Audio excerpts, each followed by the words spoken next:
আমাদের সফর সমাপ্তির পথে। আমরা এখন আস্তে আস্তে নেমে যাচ্ছি। এই যে রাস্তা নামার, এই যে পাহাড় থেকে মাধবপুর লেকের যে পাহাড়, মাধবপুর পাহাড়, সেটা থেকে আমরা নেমে যাচ্ছি। এই পাহাড়টি আসলে যারা বৃষ্টির দিন, সেদিন কিন্তু আসা যাবে না। এই পাহাড়ে আপনারা উঠাটা কষ্ট হয়ে যাবে অনেক।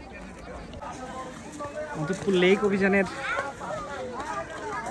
সমাপ্তিতে এতটুকু বলতে চাই, বাংলাদেশের পর্যটন শিল্প যেটি, সেটি আরও উন্নত করা প্রয়োজন।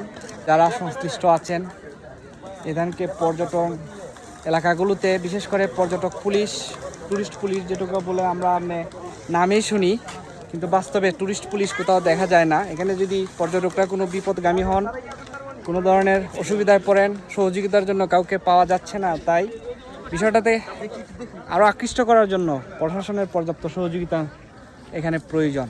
অবকাঠামোগত উন্নয়ন, মানুষের ওয়াশরুম সহ বিভিন্ন বিষয়গুলো এখানে গুরুত্ব সহকারে স্থাপন করে পর্যটন খাতকে আরও উন্নয়ন করা যায়। সবাইকে ধন্যবাদ। আজকে এই পর্যন্তই। আসসালামু আলাইকুম।